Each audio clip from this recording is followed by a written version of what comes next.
കൊല്ലം Thevalakkara boys ഹൈസ്കൂളിൽ വൈദ്യുതാഘാതമേറ്റ് ദാരുണാന്ത്യം സംഭവിച്ച 13 വയസ്സ് മാത്രം പ്രായമുള്ള മിഥുൻ എന്ന പിഞ്ചു ബാലൻ്റെ വേർപാട് കേരളക്കരയാകെ കണ്ണീരിലാഴ്ത്തി. RSP സംസ്ഥാന secretary Shibu baby John, RYF സംസ്ഥാന പ്രസിഡന്റ് ഉല്ലാസ് കോവൂർ, അടൂർ MP കൊടിക്കുന്നിൽ സുരേഷ് എന്നിവർ സ്ഥലം സന്ദർശിച്ച് സ്ഥിതിഗതികൾ വിലയിരുത്തി.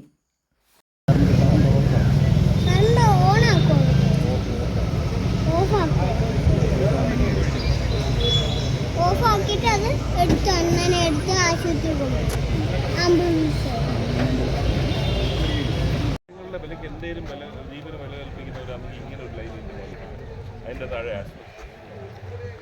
അതിൻ്റെ മുകളിൽ കുട്ടികൾ ക്ലാസ്സിൽ നിന്ന് കയറാൻ അവിടെ ഒരു ജനൽ പോയിട്ട് അങ്ങനെയുള്ള ഒരു മറയും ഇല്ലാതെ ഈ ലൈനിനോട് ചേർന്ന് തുറന്നിട്ട് ഇതിനേക്കാൾ വലിയൊരു അനാസ്ഥ എന്താണ്? പക്ഷേ ഇത് വളരെ ദൗർഭാഗ്യകരമാണ്. എന്നിട്ട് ഇതിപ്പോൾ വെള്ളം പൂശാനുള്ള ശ്രമം ആണ് നടക്കുന്നത്. ഈ ഓരോ ഇതുണ്ടാകുമ്പോഴും ദുരന്തം ഉണ്ടാകുമ്പോഴും ആവർത്തിക്കാതിരിക്കാനുള്ള നടപടി എടുക്കേണ്ട ഗവൺമെൻറ് ഇതിനെയൊക്കെ വെള്ളം പൂശിക്കൊണ്ട് ഇതിനെയൊക്കെ ന്യായീകരിക്കുന്ന ചിന്തിക്കാണ്. കൊല്ലം തേവലക്കര ഹൈസ്കൂളിൽ നടന്ന 13 വയസ്സുള്ള കുഞ്ഞു ബാലൻ്റെ ദാരുണ്യ അന്ത്യത്തെക്കുറിച്ച് ഇന്ത്യൻ യുവജന വിപ്ലവ പ്രസ്ഥാനത്തിൻ്റെ സമരനായകൻ ഉല്ലാസ് കോവൂർ സ്റ്റേറ്റ് ഫോർവേഡിനോട് ഇന്ന് നടന്ന വളരെ ദാരുണമായിട്ടുള്ള ഈ കുഞ്ഞിൻ്റെ വേർപാട് സ്കൂൾ മാനേജ്മെൻറ്റിൻ്റെയും KSEBയുടെയും ഗുരുതരമായിട്ടുള്ള അലംഭാവമാണ്. കാരണം കഴിഞ്ഞ എത്രയോ കാലങ്ങളായി ഈ ലൈൻ ഉയർത്തി യഥാസ്ഥാനത്ത് വലിച്ചു കെട്ടണമെന്ന് നാട്ടുകാരുടെയും രക്ഷകർത്താക്കളുടെയും ആവശ്യമാണ്. അത് മാനേജ്മെൻറ്റും KSEBയും ചെവിക്കൊണ്ടില്ല എന്നുള്ളതിൻ്റെ ഒരു രക്തസാക്ഷിയായി ഈ മിഥുൻ മാറുകയാണ്. എല്ലാ അധ്യയന ആരംഭ വർഷവും പൊതുവിദ്യാഭ്യാസ വകുപ്പ് പുറത്തിറക്കുന്ന നോംസ് ഉണ്ട്, സുരക്ഷാ മാനദണ്ഡങ്ങളെ പറ്റിയിട്ടുള്ള നോംസ് ഉണ്ട്. ഇവിടെ അതൊന്നും പാലിക്കപ്പെട്ടിട്ടില്ല. ഇവിടെ വൈദ്യുതി കമ്പികൾ താഴ്ന്നു നിൽക്കുന്നെങ്കിൽ അത് ഉയർത്തി കെട്ടി കുട്ടികളുടെ സുരക്ഷിതത്വം ഉറപ്പുവരുത്തണം. ഫിറ്റ്നസ് ഇല്ലാത്ത കെട്ടിടങ്ങൾ ക്ലാസ് നടത്താൻ പാടില്ല.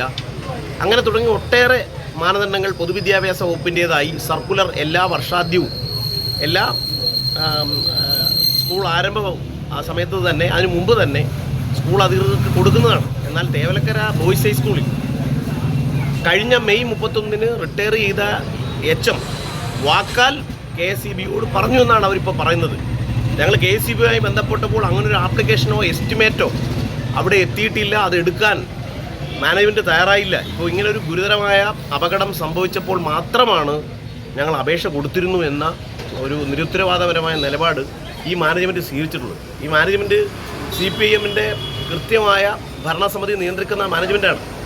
അതുകൊണ്ട് പൊതുവിദ്യാഭ്യാസ വകുപ്പിൻ്റെ സർക്കുലർ കാറ്റിൽ പറത്തുകയും അധികാരത്തിൻ്റെ ഹുങ്കോടുകൂടി അനധികൃതമായി 4ഓളം വൈദ്യുതി കമ്പികൾ പാസ് ചെയ്യുന്ന സ്ഥലത്തിന് താഴ്വശമായി അനധികൃതമായി അനുവാദമില്ലാതെ ഒരു സൈക്കിൾ ഷെഡ്, തകര ഷീറ്റ്, ടിൻ ഷീറ്റ് സ്ഥാപിക്കുകയും ആ കാലപ്പഴക്കം ചെന്ന കെട്ടിടത്തിൽ കൂടി കടന്നു വന്ന ഈ കുഞ്ഞ് ചെരുപ്പുകൾ കുരുങ്ങിപ്പോയി എന്നുള്ളതുകൊണ്ട് കടന്ന ചെരുപ്പെടുക്കാനുള്ള വെപ്രാളത്തിൽ ആ തകര ഷീറ്റിൻ്റെ മുകളിൽ കൂടി നടന്നു വന്ന് വൈദ്യുതി ഇലക്ട്രിക് ഷോക്ക് ഏൽക്കുന്ന അവസ്ഥയാണ് ഉണ്ടായിട്ടുള്ളത്.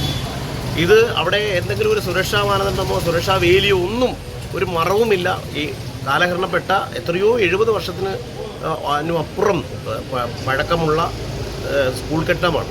അതിൻ്റെ ഒരു സൈഡിൽ കൂടി ആർക്കും കടന്നു എന്ന് ഈ ഇലക്ട്രിക് ഷോക്ക് ഏൽക്കാവുന്ന ഒരവസ്ഥയുണ്ട്. പ്രത്യേകിച്ച് കുട്ടികളാണ്, നമുക്കറിയാം,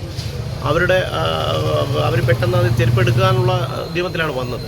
ഇവിടെ ഞങ്ങൾക്ക് പറയാനുള്ളത്, ഒരു ദുരന്ത മുഖത്ത് വന്നിട്ട് ആ വിഷയങ്ങളെ രാഷ്ട്രീയവൽക്കരിക്കുകയല്ല, മറിച്ച് യാഥാർത്ഥ്യബോധത്തോടു കൂടി സമയബന്ധിതമായി ഇത് ചെയ്യിച്ചിരുന്നുവെങ്കിൽ, ഇലക്ട്രിസിറ്റി ബോർഡിനെ കൊണ്ട് ഈ സ്കൂൾ മാനേജ്മെൻറ്റ് ചെയ്യിച്ചിരുന്നുവെങ്കിൽ ഈ 13കാരൻ്റെ ദാരുണമായ അന്ത്യം നമുക്ക് ഒഴിവാക്കാമായിരുന്നു. ഒരു സാധാരണ കുടുംബത്തിൽപ്പെട്ട ഒരു പാവപ്പെട്ട 8ാം ക്ലാസ്സുകാരനാണ് മിഥുൻ. കൂലിപ്പണിക്കാരനായ അച്ഛനും വിദേശത്തെന്ന് ഒരു ചെറിയ ജോലി മാത്രം ചെയ്യുന്ന അമ്മയുമാണ്. അപ്പോൾ സ്വാഭാവികമായും ആ കുടുംബത്തിന് ഭാവിയിൽ അത്താണിയാകേണ്ടിയിരുന്ന ഒരു വിദ്യാർത്ഥി കൂടിയാണ്.